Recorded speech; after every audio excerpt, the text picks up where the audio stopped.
Star Tamil Nadu ஜோதிட அறக்கட்டளையின் ST astro TV வாழ்வில் வளர்ச்சி. ST அஸ்ட்ரோ டிவியை கண்டு மகிழுங்கள்.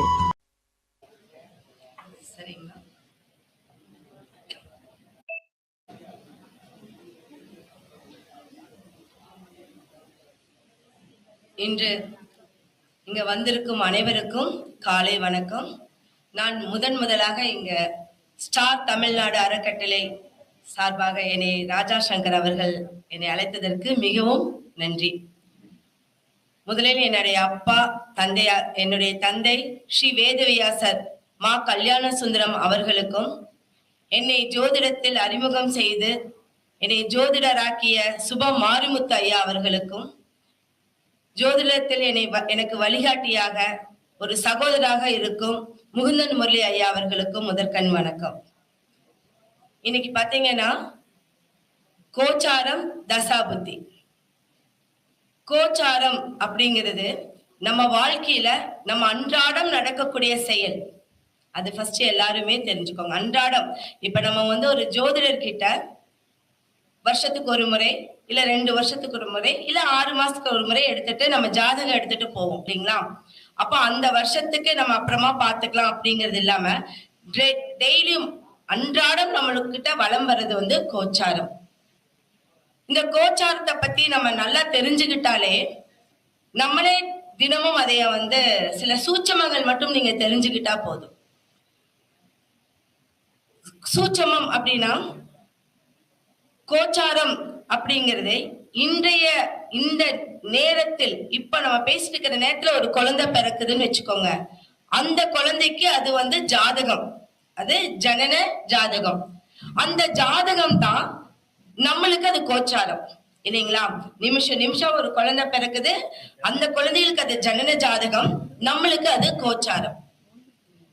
இந்த கோச்சாரம் அப்படிங்கிறது சந்திரனை வைத்து சொல்லக்கூடியது, சந்திர நாடியை வைத்து சொல்லக்கூடியது. இன்னைக்கு எனக்கு பிரசன்னம்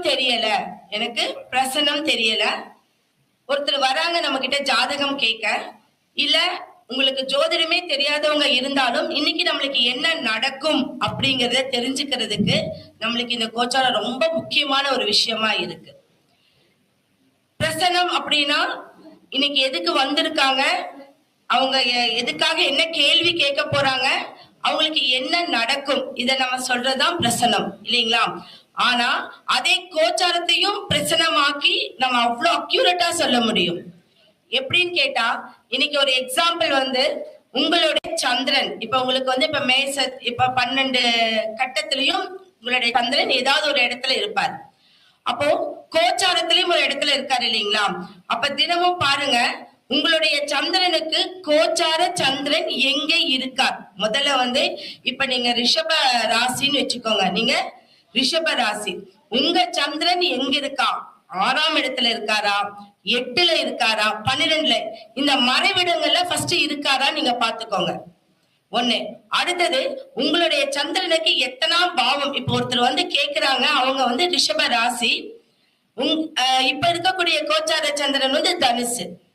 இப்ப அது எத்தனாம் இடமா இருக்கு சொல்லுங்க? எத்தனாம் இடமா நம்மளுக்கு இருக்கு? ரிஷப ராசிக்கு தனுசு ராசிக்கு எத்தனாம் இடம்?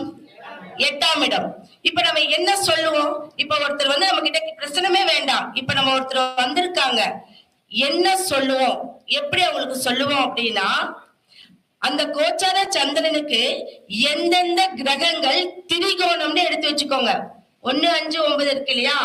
அந்த திரிகோணத்தை நீங்க எடுத்து வச்சுக்கோங்க. அதுல என்னென்ன கிரகம் இருக்கு, அது எத்தனாம் இடமா இருக்கு. இப்ப அந்த திரிகோணத்துல கிரகங்கள் இருந்தால் அந்த கிரகங்கள், புரியுதுங்களா? அப்படி கிரகங்கள் இல்லைன்னா அது எத்தனாம் பாவம். இப்ப கிரகங்கள் இல்ல, 8ஆம் பாவம். கிரகங்கள் இருந்தா அது எத்தனை குடைய கிரகம். இந்த பாயிண்ட் எடுத்துக்கோங்க. அடுத்தது நவாம்சத்துல போங்க, கேந்திரம் எடுத்துக்கோங்க. நவாம்சத்துல கேந்திரம் 1, 4, 7, 10ல இருக்கக்கூடிய கேந்திரத்தை எடுத்துக்கோங்க. அதுல என்னென்ன கிரகங்கள் இருக்கு, என்னென்ன கிரகங்கள் இல்ல. இப்ப அந்த இடத்துல இல்லைன்னா அதோடைய பாவகம் எடுத்துக்கோங்க. கிரகங்கள் இருந்தால் அது எத்தனை குடைய கிரகம்.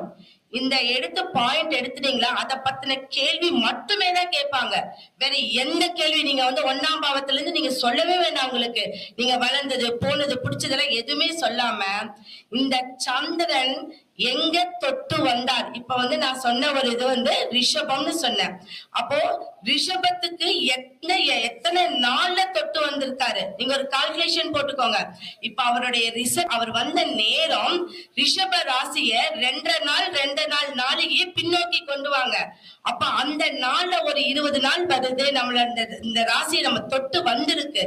அப்ப தொட்டு வந்த அன்னைக்கு ஏதாவது ஒரு இன்சிடென்ட் நடந்திருக்கும் அவங்களுக்கு. புரியுதுங்களா? அப்ப என்ன இன்சிடென்ட் நடந்திருக்குங்கிறத எங்க பார்த்து சொல்லணும்? அந்த திரிகோணத்தை பார்த்து நீங்க சொல்லணும். அப்ப திரிகோணத்துல என்னென்ன கிரகங்கள் இருக்கு, எந்த பாவகம் இருக்கு, அத பத்தின கேள்வி மட்டும்தான் அவர் அதை அனுபவிச்சுட்டு வந்திருப்பாரு. சரி, அதை எப்ப தொட போகுது? சந்திரன் தொடும் போது நீங்க எல்லாரும் ஜாதகத்துல உங்க சந்திரனை கோச்சார சந்திரன் தொடும் நாள் அனைத்துலயுமே உங்களுக்கு ஒரு விஷயம் நடக்கும். நீங்க நோட் பண்ணியே பார்த்துக்கலாம். அப்போ உங்க சந்திரன் நல்ல இடத்துல இருந்து பாப கிரகங்கள் கூட இல்லாமல் நல்ல கிரகங்கள் பார்வையோட இருந்தால் நல்ல விஷயங்கள் மட்டுமே நடக்கும். ஒண்ணு, உங்க கிரகங்கள் உங்களுடைய சந்திரன் பாப கிரகங்களோட இருந்து நல்ல கிரகங்கள் பார்வை இல்லாமல் இருந்தால் அது நல்ல, இப்ப 2ஆம் இடம் 5ஆம் பாவமா இருந்தா பாதி பலனை உங்களுக்கு தருவாரு. அதே சந்திரன் 6, 8ல மறைந்தாலும் நல்ல பலனை தருவாரு. ஏன் அப்படின்னா சந்திரனுக்கு மறைவிடம் என்பது மிகுந்த உத்தமம். புரியுதுங்களா? அப்ப எப்ப கெடு பலன் தருவாரு அப்படின்னு கேட்டீங்கன்னா அவருக்கு மாந்தியோடைய பார்வையோ சனியோடைய பார்வையோ விழுங்கும் போதுதான் அவருக்கு வந்து கெட்ட பலன்களை தருவார். அப்ப என்னன்னா சனியும் சந்திரனும் சேர்ந்தா புணர்வு தோஷம். இந்த புணர்வு தோஷத்துக்கு நிறைய விரிவாக்கமே இருக்கு. புரியுதுங்களா? அப்போ உங்க ஜாதகத்துல சனி சந்திரன் சேர்க்கை இருந்தாலோ சனி சந்திரன் பார்வை இருந்தாலோ சனியோடைய சாரத்தில் சந்திரனோ சந்திரனுடைய சாரத்தில் சனி இருந்தாலோ இதுக்கு பேர் புணர்வு தோஷம். இந்த புணர்வு தோஷம் இருக்கக்கூடியது பாதிப்பு யாருக்குன்னா பெண்களுக்கு மட்டும்தான். இந்த பெண்கள் திருமணத்தை பாதிக்கும், குழந்தை பாகியத்தை பாதிக்கும், ஒரு இழப்பை கூட சந்திக்க நேரிடும். எங்க அந்த சனி சந்திரன் 6, 8, 12 இருந்து பாப கிரகங்கள் ஒன்றுக்கு மேற்பட்ட கிரக பாப கிரகங்கள் பார்த்தால் கண்டிப்பாக ஒரு இழப்பு நேரிடும். அப்ப அவங்களுடைய வாழ்க்கையில பாத்தீங்கன்னா ரொம்ப பார்த்துதான் திருமணத்தை அவங்களுக்கு நடத்தி வைக்கணும். திருமணம் அப்படின்னு டக்குன்னு அவங்களுக்கு செஞ்சிடக்கூடாது. அவருடைய ஜாதகத்துல நல்ல வலிமை பெற்ற கிரகம் இருக்கா, நல்ல ஒரு ஆயுள்காரகன் நல்லா இருக்கான்னு பார்த்துதான் பண்ணணும். ஏன்னா இதுல நான் நிறைய ஆராய்ச்சி பண்ணி இதுல நிறைய இந்த மாதிரி இருக்கக்கூடிய ஜாதகர்களுக்கு எல்லாம் நிறைய இழப்புகள் இருக்கிறத நான் கண்கூடா பார்த்திருக்கேன். சரிங்களா? சரி, இப்ப இன்னொரு சூட்சமம். இப்ப நீங்க உங்க திதி, இப்ப என்ன திதி பிறந்திருக்கீங்களோ அந்த திதி வச்சுக்கோங்க. இப்ப நம்ம வந்து இப்ப சதுர்த்தி எந்த திதியா இருந்தாலும் பரவாயில்ல, அந்த திதியில இருந்து இப்ப அந்த திதி அன்றைக்கு நடக்கக்கூடிய தசையும் புத்தி. தசை என்ன? இப்ப சூரிய தசை நடக்குது 6 வருஷம் வச்சுக்கோங்க. அடுத்தது உங்களுக்கு என்ன தசை? இப்ப ஒரு சுக்கிர தசை நடக்குது 20 வருஷம். இப்ப இந்த 2ஐயும் கூட்டினா என்ன? 26. புரியுங்களா? அப்போ இரட்டைப்படை எண்கள் நம்ம ஜாதகத்துல தேவைப்படாது. அப்ப 26ங்கிறது என்னவா வரும்? 8 இல்லைங்களா? 8. அப்ப நீங்க பிறந்த திதியிலிருந்து அப்படியே கூட்டிட்டு வாங்க உங்க திதி 1. சரிங்களா? இது வந்து ஒரு சூட்சமம். இந்த சூட்சமம் வந்து நான் உங்களுக்கு இங்கதான் நான் ஃபர்ஸ்ட் சொல்றேன். இந்த சூட்சமம் அதுல இருந்து 8வது திதி உங்களுக்கு, அதுல இருந்து 8வது நீங்க என்ன தசை நடக்குதோ என்ன புத்தி நடக்குதோ அதை 2ஐயும் கூட்டி அது இரட்டை எண்களா வந்தா இப்ப 12க்குள்ள வந்துச்சுன்னா நம்மளுக்கு 12ங்கிற அமைப்பு போகும். அப்ப 13னா நீங்க அதை மறுபடியும் கூட்டும் போது 4 வரும். அப்ப எந்த அமைப்பு வருதோ அது உங்க லக்னத்திலிருந்து எத்தனாம் கிரகம். உங்களுக்கு புரிஞ்சுதா நான் சொல்றது? திதி, உங்க திதிய வச்சுக்கிட்டு உங்க தசை என்ன நடக்குது, புத்தி என்ன நடக்குது. இப்ப தசை வந்து உங்களுக்கு ரொம்ப காலம் இழுக்கும், புத்தி வந்து உங்களுக்கு அப்பப்ப ஒரு 6 மாசம் மாறலாம், 1 வருஷம் மாறலாம். அப்பப்ப நீங்க மாத்திக்கணும். புரிஞ்சுதுங்களா? அந்த புத்தியோட நீங்க ஆட் பண்ணிக்கணும். எதுக்குன்னா நம்ம வாழ்க்கை இன்னைக்கு இருக்கிற மாதிரி நாளைக்கு இருக்கா? இப்ப இன்னைக்கு வீடு வாங்க மாட்டோம், இன்னும் 1 வருஷத்துல வீடு வாங்குவோம்ல. அப்ப நம்மளுக்கு என்ன பலாபலன் கிடைக்குங்கிறத நீங்களே அதுல தெரிஞ்சுக்கலாம். அப்ப அந்த திதியிலிருந்து நீங்க தசாவையும் புத்தியும் கூட்டி அந்த எண்ணிக்கை உங்களுடைய அதிர்ஷ்ட எண்ணிக்கை அந்த காலம் புத்தி மாற வரைக்கும் தசா மாற வரைக்கும் அந்த எண்ணிக்கையில வரக்கூடிய திதிக்கு நீங்க எத்தனாம் எடுத்த திதி இருக்கு, அந்த எண்ணிக்கையில என்ன கிரகம் இருக்கு, இதை மட்டும் நீங்க பாத்துக்கோங்க. அப்ப அந்த திதி தான் உங்களுக்கு அதிர்ஷ்டமா, அது அஷ்டமியா இருந்தாலும் பரவாயில்ல, நவமியா இருந்தாலும் பரவாயில்ல, அதுதான் உங்களுக்கு அதிர்ஷ்டமான ஒரு திதி. அந்த திதியில நீங்க எதையும் செய்தாலும் உங்களுக்கு நல்ல பலன் இந்த 2 தசா புத்தியும் உங்களுக்கு ஆக்டிவேட் பண்ணி கொடுக்கும். அந்த 8ஆம் இடத்துல என்ன கிரகம் இருக்கு, அது எத்தனாம் பாவம், நல்ல தெளிவா அது இப்ப 7ஆம் பாவம், அந்த 8ஆம் இடம் வந்து உங்களுக்கு 7ஆம் பாவம், அந்த இடத்துல சுக்கிரன் இருக்குன்னா நீங்க தாராளமா அந்த சுக்கிரனுக்குடைய அமைப்பு எல்லாம் நீங்க மூவ் பண்ணீங்கன்னா தடங்கள் இல்லாமல் நடக்கும். மாசத்துக்கு இப்ப உங்களுக்கு பாத்தீங்கன்னா 27 நாளுக்கு ஒரு முறை உங்க சந்திரனை ஒரு கோச்சார சந்திரன் தொடும். அந்த தொட நாளெல்லாம் நீங்க நோட் பண்ணிக்கோங்க. நீங்க நினைச்ச காரியம் கண்டிப்பா நடக்கும். ஏதாவது விஷயம் நீங்க அந்த நாள் செஞ்சீங்கன்னா உங்களை அறியாமலேயே நடக்கும். இது வந்து கோச்சாரத்துடைய அமைப்பு. இப்ப ஒருத்தர் வராரு, அப்பா இப்ப வந்து உட்கார்ந்து இருக்காரு, நீங்க ஜாதகத்தை இப்ப எடுக்கிறீங்க, அவங்களுக்கு என்ன சொல்றீங்க அப்படின்னா, அவங்க சந்திரன் இப்ப வந்து கடக ராசி சந்திரன், இப்ப கடகத்தை வந்து இப்ப இருக்கக்கூடிய அமைப்பு வந்து இப்ப மேசத்துல நம்ம சந்திரன் இருக்கு. இந்த சந்திரனுக்கும் இந்த கடக ராசியோட சந்திரனை தொடர்க்கு எத்தனை நாள் வேணும்? நம்ம எல்லாம் ஜோதிடர், எத்தனை நாள் வேணும்? 2 நாளைக்கு கூட்டிக்கோங்க. சுமாரா ஒரு 10 நாள் ஆகுமா? ஒரு 9 நாள் 10. அப்போ அவருக்கு நீங்க என்ன சொல்லணும் அப்படின்னா, மேசம் என்பது செவ்வாயோடைய வீடு இல்லைங்களா? அப்ப அந்த மேசத்துக்குரிய அதிபதி எங்க இருக்கான்னு போய் பாருங்க, எந்த இடத்துல எந்த பாவம். அப்ப அவர் 4ஆம் பாவத்திலேயோ இல்ல 7ஆம் பாவத்திலேயோ இருந்தா அவர் என்ன கேட்க வந்திருக்காரு அப்படின்னு பாத்தீங்கன்னா, வண்டி வாகனம் வீடு, அவருக்கு வந்து தொழில் ஸ்தானத்தை கேட்க வந்திருக்காரு. இது எத்தனை நாள் நடக்கும்? எப்ப நடக்கும்? இப்ப வந்து ஒரு வீடு வாங்கணும்னா அது 4 நாள்ல நம்ம சொல்ல முடியுமா? 4 மாசம் சொல்ல முடியுமா? அப்ப அது வந்து மாதம் வருடம் நாள் கணக்குல நம்ம எடுத்துக்கணும். இப்ப எனக்கு வந்து பாத்தீங்கன்னா, இப்ப நான் ஒரு குடி போகணும், எனக்கு ஒரு வண்டி வாங்க போறேன், எனக்கு எத்தனை நாள்ல நடக்கும்னா, இந்த சந்திரன் அந்த சந்திரன் தொடும் போது அது 4ஆம் இடமா, அப்ப அவருடைய வீடு வாகனம் இதுக்கு உண்டான ஏதாவது ஒரு அமைப்பு அவருக்கு நடக்குங்களா? அதுக்கு உண்டான வழிமுறையாவது அவருக்கு நடக்கும் இல்லையா? அது வந்து கண்டிப்பா நீங்க சொல்லலாம். அப்ப மேசம்ங்கிறது வந்து செவ்வாய். இந்த செவ்வாய் எங்க இருக்காரு? நெக்ஸ்ட் செவ்வாய் எங்க இருக்காரு? அவர் ஒரு 12ல இருந்துட்டாரு வச்சுக்கோங்க, உங்களுக்கு 12ல இருந்துட்டார். அப்ப நீங்க என்ன சொல்லணும்? இப்ப வண்டி வாங்க வேண்டாம், இப்ப வீடு வாசல் நீங்க பார்க்க வேண்டாம், ஏன்னா உங்களுக்கு விரயம் உண்டாகும். அதே இந்த 12ஆம் இடத்துல நல்ல சுப கிரகங்கள் பார்த்துட்டா அது சுப விரயம், நீங்க வாங்கலாம், அது சுப விரயம். நம்மளுக்கு வந்து விரயத்துல 2 விஷயம் இருக்கு, சுப விரயம் இருக்கு, உங்களுக்கு நஷ்டங்கள் இருக்கு இல்லையா? அப்ப சுப விரயமா அப்படின்னா தாராளமா செய்யலாம் அப்படின்னு நீங்க சொல்லலாம். இந்த சந்திரனுக்கு 3 அமைப்பு இருக்கு. ஒரு கட்டத்துல 10 திரைக்காலமா வரும், 10 10 20 30 அமைப்புக்குடைய டிகிரிலே வச்சுக்கோங்க. இப்போ அந்த சந்திரனுக்கும் ஒவ்வொரு ராசியும் எடுத்துக்கோங்க. இப்ப கோச்சார சந்திரன் என்னென்ன கிரகத்தை தொட போகுது, அதுக்கு டிகிரி பார்க்க தெரிஞ்சுக்கோங்க. மெயின் விஷயம் என்னன்னா, ஜோதிடர்கள் டிகிரி ரொம்ப பார்க்கணும்.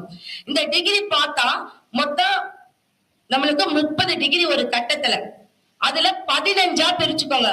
ஒரு கட்டத்துல 30 டிகிரி, அத 15ஆ பிரிச்சுட்டீங்கன்னா அந்த 15க்கு மேல 16 30 வருது இல்லைங்களா, அதுல நீங்க பாதிக்க மாட்டீங்க ஏதாவது ஒரு பிரச்சனைனா. அப்ப நல்ல இப்போ ஒண்ணுல பெண்களுக்கு சூரியனும் செவ்வாயும் எவ்விடம் அவ்விடம் அவள் அமங்கலின்னு ஒரு பழமொழி இருக்கு. அப்ப சூரியன் என்றால் என்ன? உங்களுக்கு நெருப்பு. செவ்வாய் என்றால் புருஷன். அப்ப ஒரு பெண்ணோட ஜாதகத்துல அது எந்த பாவத்துல இருந்தாலும் அது பாதிக்கும். இது நோட் பண்ணிக்க கூடிய பாயிண்ட். ஏன்னா நான் இந்த 15 வருஷத்துல இது கண்டிப்பா பண்ணிருக்கேன். சரி, எப்ப பாதிக்கும்? டிகிரி பாருங்க. சூரியன் செவ்வாய் அந்த 15 டிகிரிக்குள்ள இருந்தா கண்டிப்பா உங்களுக்கு பாதிப்பு. எத்தனாம் இடம் பாதிப்பு? 1ஆம் இடம் என்றால் 1ஆம் இடம் சொல்லுங்க. 2ஆம்னா பணம், அவங்களுக்கு வாக்குஸ்தானம் சரி இருக்காது. 3ஆம் இடம்னா சகோதரர்களே அவங்களுக்கு இருக்க மாட்டாங்க, சகோதர ஸ்தானம் சரி இருக்காது, ஆண்கள் அவங்களுக்கு பலம் இல்லாம இருக்கு. 4ஆம் இடம் நல்ல தாய் அமைப்பு அவங்களுக்கு இருக்காது, இல்லாட்டி தாய் இல்லாம வளருவாங்க. 5ஆம் இடம் குழந்தைக்கு லேட் ஆகும், புரியுதுங்களா? குழந்தை அமைப்பு. இப்ப இந்த கிரகம் இருந்தால் மட்டும்தான் இந்த பாவம்னு கிடையாது, ஒவ்வொரு விஷயத்துக்கும் ஒவ்வொரு பாவம் உண்டு. அதனாலதான் சந்திர நாடின்னு வச்சிருக்காங்க. நாடினா என்னங்க? நம்ம உடம்புக்குள்ள ஓடக்கூடியது. நாடி நின்னு போச்சுன்னா உயிர் போச்சு இல்லையா? அப்ப ஒவ்வொரு உயிர் மூச்சும் நம்மளுடைய சந்திரனை வைத்துதான் ஜோதிடம் நம்மளுக்கு வழிகாட்டியா வந்துட்டு இருக்கு. அப்ப அது எத்தனாம் பாவம் வச்சு அந்த இடத்தை நீங்க அவங்களுக்கு சரியான முறையில, இப்ப பெண்ணுக்கு சூரியன் செவ்வாய் இருக்குன்னா ஆணுக்கும் அந்த சூரியன் செவ்வாய் இருக்க வேண்டும் திருமண பொருத்தத்துல. நல்லா தெளிவா தெரிஞ்சுக்கோங்க. இல்லை என்றால் பார்வையாவது இருக்கணும், அந்த சாரத்திலேயாவது வேலை செய்யணும். அப்படி இல்லாத ஜாதகத்தை நீங்க சேர்த்து வைக்கும் போது கண்டிப்பா கணவன் மனைவிக்குள்ள ஒரு அமைப்பு, அது விபத்துக்கு கூட உள்ளாகக்கூடிய அமைப்பு இருக்கு. அது நீங்க பார்த்து திருமணத்தை சேர்த்து வைக்கணும். புரிஞ்சுதுங்களா? அடுத்தது இப்போ தசா காலம். இப்ப தசா புத்தி, தசா புத்தின்னு சொல்றாங்க. இந்த தசா புத்தி காலத்துல நம்மளுக்கு சூரிய தசை வருது. இந்த சூரிய தசைக்கு நம்மளுடைய கோச்சார சந்திரன் எங்க வராரு? நம்ம சூரிய தசைக்கு கோச்சார சந்திரன். அப்ப 2 நாளைக்கு ஒவ்வொரு முறை மாறுமே. அப்ப நான் சூரிய தசைக்கு என்னென்ன பண்றது அப்படின்னா, நீங்க இந்த 2 நாளைக்கு ஒரு முறை எல்லாமே நீங்க என்னென்ன நடக்கணும், இப்ப இன்னைக்கு நம்ம என்ன செய்யணும், என்ன செய்யக்கூடாது. அப்ப உங்க தசாவுக்கும் புத்திக்கும் 6, 8, 12ல சந்திரன் வரும்போது எந்த நல்ல காரியங்களும் செய்யாதீங்க, தள்ளி போடுங்க. இப்ப அதை கேட்பாங்க, எனக்கு ஒரு லட்சக்கணக்குல பணம் வருது, நான் தள்ளி போட முடியுமான்னு கேட்பாங்க. வரவே வராது. அப்புறம் நீங்க இது பண்றது, புரியுதுங்களா? ஏன்னா அதுக்கு என்ன பண்ணுவோம்னா விரைய செலவு உண்டு பண்ணிடும். 6ஆம் இடமா வந்துச்சுன்னா உங்களுக்கு விரைய செலவு உண்டு பண்ணிடும். 8ஆம் இடம்னா நமக்கு தேவையில்லாத மருத்துவ செலவு உண்டு பண்ணிடும். அப்ப அந்தந்த காலகட்டத்துல நம்ம என்ன பண்ணணும் அப்படின்னா, ஒரு 2 வாட்டர் பாட்டில் தண்ணி யாருக்காவது வாங்கி கொடுங்க. ஒரு 4-5 பேத்துக்காவது ஒவ்வொரு பாட்டில் தண்ணி வாங்கி கொடுங்க. அது நீர் போல உங்களுக்கு அந்த பிரச்சனை கரைஞ்சிடும். புரியுதுங்களா? அதே மாதிரி புத்திநாதனுக்கு எத்தனாம் இடமா வராங்க, இத நீங்க நோட் பண்ணிட்டீங்கன்னா பிரச்சனமே தேவையில்லை. எதுக்காக வந்திருக்காங்கிறது அக்யூரேட்டா நாம சொல்லிடலாம். ஓகே, இப்ப நான் ஒரு எண்ணிக்கை சொன்னேன் இல்லைங்களா? அந்த எண்ணிக்கை ரொம்ப ரொம்ப முக்கிய விஷயம். அந்த எண்ணிக்கையில நீங்க செயல்பட்டு வந்தா உங்களுக்கு நல்ல விஷயங்கள் மட்டுமே நடக்கும். சரி, சந்திரனுக்கு இப்ப மூல, திரிகோணம், கேந்திரம், இந்த 2 இருக்கு. இந்த திரிகோணம் கேந்திரத்தை ஒவ்வொரு கட்டத்துக்கும் எடுத்துக்கோங்க. இப்ப நம்ம ஜாதகத்துல ஒருத்தர் வராங்க, சூரியன் எங்க இருக்கு அப்படின்னு எடுத்துக்கோங்க. அந்த சூரியனுக்கு ஒவ்வொரு கிரகத்துக்குமே நீங்க திரிகோணம் எடுங்க, கேந்திரம் எடுங்க. திரிகோணத்தை ராசிக்கு எடுங்க, நவாம்சத்துல கேந்திரத்தை எடுங்க. இந்த 2 எடுத்துட்டீங்க அப்படின்னா உங்களுக்கு ஈஸியா அந்த 3 பேரு தான் உங்களுக்கு அவங்க கேட்கிற கேள்வி 3 கேள்விதான். புரியுதுங்களா சொல்றது? அதே நாள் அந்த பாவம், அந்த கிரகம், இந்த 3 விஷயங்கள் மட்டும்தான் அவங்க கேட்பாங்க. அந்த கேள்வியை ஸ்டார்ட் பண்ணீங்கன்னா உங்களுக்கு ஈஸியா அவங்க ஆச்சரியப்படுற அளவுக்கு உங்களால பலன் சொல்ல முடியும். ஒண்ணு. இப்ப இந்த சந்திர நாடியில பாத்தீங்கன்னா டிகிரி எப்படி பார்க்கணும்னு உங்களுக்கு சொல்லியிருக்கேன். அது ஒவ்வொரு கிரகத்துக்கும் பார்க்கணும். இப்ப நான் சூரியன் செவ்வாய்க்கு பார்க்க சொன்னேன். இப்போ கிரக சேர்க்கைன்னு ஒண்ணு இருக்கு இல்லையா? இப்ப கிரக சேர்க்கை ஒரு கட்டத்துல 4 கிரகங்கள் இருக்கு, 3 கிரகங்கள் இருக்கு.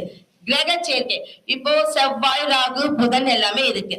இந்த செவ்வாய்க்கு ராகு எத்தனை டிகிரியில் இருக்காருன்னு நோட் பண்ணிக்கோங்க. ஒவ்வொரு டிகிரி நோட் பண்ணி அந்த டிகிரி ரொம்ப கம்மியான அமைப்பு எதுக்கு இருக்கணும்னா நல்ல கிரகங்களுக்கு இருக்கணும், பாப கிரகங்களுக்கு தள்ளி இருக்கணும். இதை வச்சு பலன் சொல்லுங்க. நல்ல கிரகங்கள் ஒன்னா இருந்தா அவங்க வர்ற கேள்விக்கு பதில் சீக்கிரம் நடந்துடும். ஒரு பாப கிரகங்கள் இருந்தா லேட்டா நடக்கும். இதை செய்யாத, இதை நம்மளால சொல்ல முடியும் இல்லைங்களா? அடுத்தது உங்களுடைய ஜாதகத்துல சந்திரன் ராகு எங்க இருந்தாலும் சரி, சந்திரன் ராகு எங்க இருந்தாலும் சனியோடைய பார்வை, குருவோடைய பார்வை, இப்ப சனி பார்வை இல்லாமல் குருவும் சேர்ந்து பார்த்தால் கண்டிப்பா வெளிநாட்டு யோகம். எல்லாரும் கேட்பாங்களா, நான் எப்ப வெளிநாடு போவேன்னு கேட்பாங்க இல்லையா? இந்த வெளிநாட்டு யோகம் சந்திரன் ராகு சேர்க்கை. அதே பாத்தீங்கன்னா நீர் ராசியில இருந்துச்சுன்னு வச்சுக்கோங்க, பிச்சைக்காரன் கூட வெளிநாடு போவாரு. நம்ம பணக்காரன் தான் போகணும்னு அவசியமே கிடையாது. அப்ப சந்திரன் ராகு நீர் ராசியில் இருந்தால் கண்டிப்பாக நம்ம வெளிநாடு போகக்கூடிய யோகம் நம்மளுக்கு உண்டு. அடுத்தது பந்தக்கால் யோகம்னு சொல்லுவாங்க. பந்தக்கால் யோகம்னா என்ன அப்படின்னா உபயம், சரம், ஸ்திரம், உபயம். இந்த சரம், ஸ்திரம், உபயத்துல உபயம் பாத்தீங்கன்னா 4 மூளை, 4 மிதுனம், கன்னி, தனுசு, மீனம், இந்த 4ல கிரகங்கள் உங்களுக்கு இருந்துருச்சு வச்சுக்கோங்க, அது பந்தக்கால் யோகம். இந்த யோகத்துல பந்தக்கால் யோகமே யாருமே சொல்லிருக்க மாட்டாங்க, அதுல இல்லவே இல்லை. அப்போ 4 கட்ட உங்களுக்கு வச்சு ஒரு பந்தக்கால் யோகத்துல இருந்துட்டீங்கன்னா உங்களுக்கு சொந்த வீடுதான் கண்டிப்பா உண்டு. நீங்க டீச்சிங் தொழில இருப்பீங்க. 4 பேத்த வச்சு அரவணைக்கக்கூடிய அமைப்பு இந்த பந்தக்கால் யோகம் உங்களுக்கு உண்டு பண்ணும். ஓகே, அதே பாத்தீங்கன்னா நவாம்சத்துல அதே ஒரு கேந்திரத்துல இருந்து இப்ப பாத்தீங்கன்னா ஜீவன் நம்ம வந்து தாது மூலம் ஜீவன் சொல்லிட்டோம். இந்த ஜீவன் அப்படிங்கிற இடத்துலயும் அதுவும் 4 இடமா இருக்கு. அது நவாம்சத்துல இருந்துருச்சுன்னு வச்சுக்கோங்க, ஸ்டாண்டர்டான உங்களுக்கு மூத்தோர்கள் முன்னோர்கள் உங்களுக்கு பூர்வீக சொத்து அப்படியே சூப்பரா கிடைச்சிடும். அதுக்கு நீங்க எந்த பிரச்சனையும் அனுபவிக்க வேண்டாம். அது நீங்க பார்த்தா போதும். அந்த 4 இடத்துல 3 இடத்துலதான் எனக்கு கிரகங்கள் இருக்கு, ஒரு இடத்துல கிரகங்கள் இல்லைன்னா கண்டிப்பா அது கிடைக்காது. ஏன்னா உங்களுக்கு 4 பக்கம் இருந்தாதான் ஸ்டாண்டர்டான ஒரு விஷயம் கிடைக்கும். புரியுதுங்களா? அதே மாதிரி தசா காலங்கள் வரக்கூடிய எல்லா தசையும் புத்தியும் என்ன கிரகங்கள்னு போட்டு, அது இப்ப சூரியன்னா சூரிய பகவான், சந்திரனா சந்திர பகவான் அப்படிங்கக்கூடிய அமைப்பு இல்லாமல் சூரியனுக்கு முன்னும் பின்னும், உங்க சூரியன் எங்க இருக்கோ அதுக்கு முன்ன பின்ன, பின்னனா 12, முன்னனா 2ஆம் இடம். இந்த 12ஆம் இடத்துக்கு கூடிய பாகமும் கிரகம், 2ஆம் இடத்துக்கு கூடிய பாகமும் கிரகம், இந்த 2 கிரகம் தான் உங்களுக்கு வலிமை பெறும். இது ஒவ்வொரு கிரகத்துக்கும் உண்மையான ஒரு விஷயம். புரிஞ்சுதுங்களா? எந்த கிரகம் உங்களுக்கு எங்க இருக்கோ அது பூமிக்கு பக்கத்துல இருக்கிற மாதிரி. அப்ப பாத்தீங்கன்னா எந்த கிரகம் இருக்கோ அந்த கிரகத்துக்கு 12ஆம் இடமும் 2ஆம் இடத்திலும் கிரகங்கள் இருந்துட்டா அந்த கிரகம் வலிமை பெறும். எந்த கிரகங்கள் 12, 2ல இருந்துட்டா அந்த கிரகம் உங்களுக்கு வலிமை பெறும். அந்த 2 கிரகங்களை ஆக்டிவேட் பண்ணக்கூடிய அமைப்புல தான் இந்த கிரகம் வேலை செய்யும். அப்ப நீங்க 9 கிரகங்களை நீங்களே பார்த்து தெரிஞ்சுக்கலாம். ஓகே, எல்லா கிரகங்களும் இப்ப வந்து குரு பயிற்சி நடந்திருக்கு இல்லையா? இப்ப குரு பயிற்சியில என்ன நடந்திருக்கு உங்களுக்கு? குரு பகவான் வந்து மேசத்துல இருந்து ரிஷபத்துக்கு போயிருக்காரு. இப்ப இந்த ரிஷப அமைப்பு படி பாத்தீங்கன்னா குரு வலயம் குரு வட்டம்னு சொல்லுவாங்க. குரு வலயம் குரு வட்டம், சரம் ஸ்திரம் உபயம் நம்ம எல்லாத்துக்கும் தெரியும். அதுல ஸ்திர அமைப்புக்குடைய இடம் எல்லாத்திலையும் குரு வரும்போது குரு பலம் பெறுவாரு. அப்ப இந்த குரு பலம் பெறும் போது அந்த ஸ்திர லக்னத்திலயும் சில ராசியிலயும் உங்களுடைய நல்ல கிரகங்கள் இருந்து இந்த குரு அந்த கிரகத்தை பார்த்தா அதுக்குண்டான என்னென்ன காரகத்துவம் அத்தனையுமே நீங்க தாராளமா செய்யலாம். வரவங்களுக்கும் அதைவே நீங்க தாராளமா சொல்லலாம். அது கண்டிப்பா நடந்துடும். அதுக்கு எந்த ஒரு அமைப்பும் தேவையில்லை. இப்ப நம்ம முன்ன சொன்னவர் பாத்தீங்கன்னா ஜோதிடத்துல நம்ம இப்ப ஜோதிடர் ஆகிறதா மிகப்பெரிய விஷயம். கண்டிப்பா டிராயிங், நம்ம வரைதல், டிராயிங், ஜோதிடம், இந்த 2 கத்துக்கிறது யாரும் சொல்லி கொடுத்து வர முடியாது. நம்மளுக்கு உணர்வு பூர்வமா அந்த அமைப்பு நம்மளுக்கு உடம்புக்குள்ளேயோ ஜீனோ நம்மளுக்கு உருவாயிருந்தா மட்டும்தான் கத்துக்க முடியும். ஏன்னா நம்ம மூளை யோசிக்கக்கூடியது. இப்ப ஒரு டிராயிங் இப்படி வரேன்னு சொல்ல முடியாது. அவங்களுக்குள்ள இந்த அளவுக்கு அழுத்தம் வேணும், இந்த அளவுக்கு டார்க்னஸ் வேணும்னு தெரியணும். அதே மாதிரிதான் ஜோதிடம். ஜோதிடம் என்பது பாத்தீங்கன்னா சோதிச்சுட்டு ஒரு திடமான ஒரு பதில சொல்றதா சோதிடம். நம்ம ஜோதிடம் கிடையாது, சோதிடம், ஜோதிஷம் அப்படின்னு சொல்லுவாங்க. அப்போ சான்ஸ்கிரிட்ல இருக்கக்கூடிய அமைப்பு தான் ஜோதிடம். இப்ப இன்னைக்கு உங்களுக்கு எந்த தசை நடந்தாலும் சரி, எந்த அமைப்பு கெட்டு போனாலும் நான் ஒரு 2 மந்திரங்கள் மட்டும் சொல்றேன்.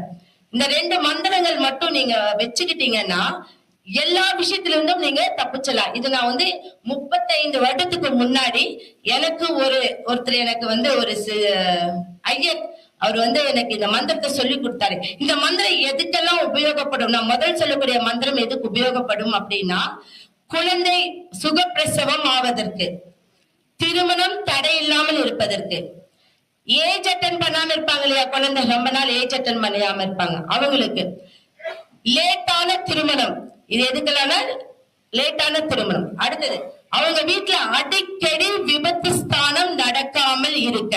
இதுதான் இந்த மந்திரத்துடைய அமைப்பு. நான் மெதுவா சொல்றேன். ஓம் உத்துங்க உத்துங்க, ஓம் உத்துங்க துரகாரூடே துரகாரூடே, ஓம் உத்துங்க துரகாரூடே கரோதியேத் கரோதியேத் பாஷதண்டனி, ஓம் உத்துங்க துரகாரூடே கரோதியேத் பாஷதண்டனி நாரி லோகம் நாரி லோகம் அசே சம்மே அசே சம்மே வசமான்ய பார்வதி. வசமான்ய பார்வதி ஓம் உத்துங்க துடகாரோடே கரோதியே பாஷ தண்டனி நாரிலோகம் அசேசம்மே வசமான்ய பார்வதி. இதோட அர்த்தம், பார்வதி தேவி எல்லாத்துக்குமே பெண்களுக்கு 3 நாள் இருக்கு இல்லைங்களா?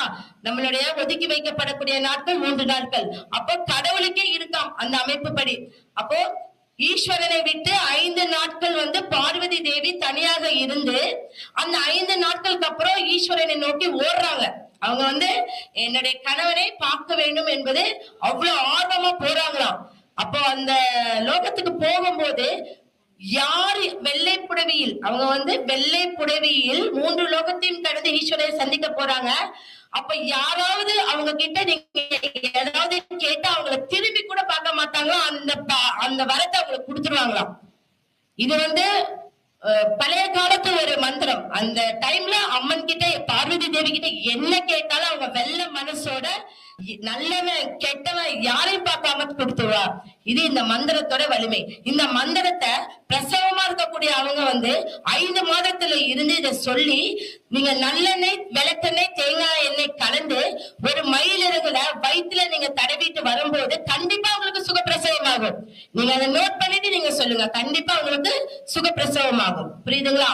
அடுத்த படி பாத்தீங்கன்னா, ஓம் நமோ பகவதே, ஓம் நமோ பகவதே உக்ர ரூபாய, ஓம் நமோ பகவதே உக்ர ரூபாய. கேக்குதா உங்களுக்கு? ஓம் நமோ பகவதே உக்ர ரூபாய ஜுவல ஜுவல ஹம்பட் ஸ்வாக, ஜுவல ஜுவல ஹம்பட் ஸ்வாக. இது என்ன அர்த்தம் உங்களுக்கு அப்படின்னா, நம்மளோட வாழ்க்கையில எவ்வளவு விஷயங்கள் உக்கிரமா நடந்தாலும் சரி, எவ்வளவு விஷயங்கள் நம்மளுக்கு கெட்டதே நடந்தாலும் இந்த மந்திரத்தை மட்டும் நீங்க சொல்லிட்டு வரும்போது, அது எவ்வளவு முறை சொல்லிட்டு வரணும்னு தெரிஞ்சுக்கோங்க. நான் ஒரு எண்ணிக்கை சொன்ன உங்களுக்கு தெரிஞ்சது, அவங்களுடைய தசா புத்தியும் புத்திநாதனும் கூட்டின ஒரு எண்ணிக்கை வந்தது இல்லையா? அந்த எண்ணிக்கை அது 1 இருந்தாலும் பரவாயில்ல, 12 இருந்தாலும் பரவாயில்ல, நீங்க சொன்னா போதும். புரியுதுங்களா? எனக்கு ஜாதகமே இல்ல அப்படின்னா 48 முறை சொல்லுங்க, இல்ல 33 தடவை சொல்லுங்க, இல்லாட்டி 11 முறையாவது சொல்லுங்க. இதுக்கு அர்த்தம் நம்ம வாழ்க்கையில எந்த விஷயங்கள் நடந்தாலும் நீர் போல் ஜுவல ஜுவல நீர் போல் விலகிவிடும். புரியுதுங்களா? கண்டிப்பா உங்களுக்கு நான் எனக்கு கொடுக்கப்பட்ட டைமிங்ல என்னால என்ன முடியுமோ உங்களுக்கு சொல்றதுக்கு ஆர்வமா நான் சொல்லியிருக்கேன். உங்களுக்கு அதெல்லாம் பிடிச்சிருந்ததுன்னா கண்டிப்பா எனக்கு நீங்க கால் பண்ணலாம். எப்படி டாக்டர் ஜெயம் ஜெயஸ்ரீ கோவையிலிருந்து முதன் முறையாக ராஜா சங்கர் ஐயாவுடைய இந்த கருத்தரங்கிற்கு வந்திருக்கிறேன். அது நான் ரொம்ப மிகவும் பெருமையா நினைக்கிறேன். அடுத்து உங்களை எல்லாம் சந்திக்கிறது, ஜோதிடர்களை சந்திக்கிறது இன்னைக்கு ஒவ்வொரு இப்ப நம்ம கல்யாண வீட்டுல எல்லாமே சந்திப்போம், என்னென்னமோ மீட்டிங் இருக்கு. ஆனா ஜோதிடர் மீட்டிங் போது எப்படி உட்கார்றாங்க தெரியுங்களா? அப்படியே சைலண்டா அவங்க நோட் பண்ணி நம்ம என்ன நல்ல விஷயங்கள் நம்மளுக்கு கிடைக்கும்னு தெரிஞ்சுதான் வந்திருக்கீங்க. அதுல சின்னவங்க பெரியவங்க எல்லாம் இங்க கிடையவே கிடையாது. அப்ப உண்மையாவே அதுல நான் இந்த இடத்துல இருந்து நான் பேசுறதுக்கு எனக்கு வாய்ப்பு ராஜா சங்கர் ஐயா இருக்கும், என்னுடைய தந்தையாகிய மா கல்யாண சுந்தரம் அவர்களுக்கும், அவருக்கு வேதிவியாசன்னு பட்டம் இருக்கு. அவரும் ஒரு 75 வருட ஜோதிடரா இருந்தவர். அவரோட ஆசீர்வாதம் இன்னைக்கு எனக்கு இங்க இருக்கு அப்படிங்கிறது ரொம்ப பெருமையா இருக்கு. நானு ஓகே, என் பேர் டாக்டர் ஜெயம் ஜெய்ஸ்ரீ. என்னுடைய போன் நம்பர் 99 99 44 55 57 97. அனைவருக்கும் நன்றி, வணக்கம்.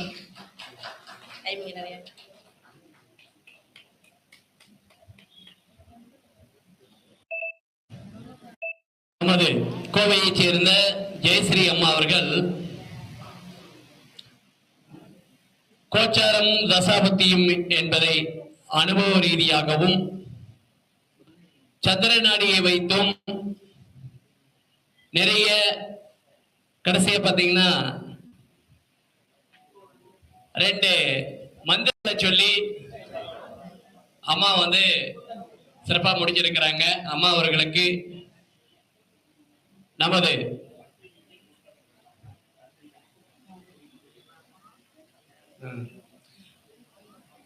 சரி அவங்களோட விருப்பத்துக்கு அதே போல இங்க வருகை தந்திருக்கும்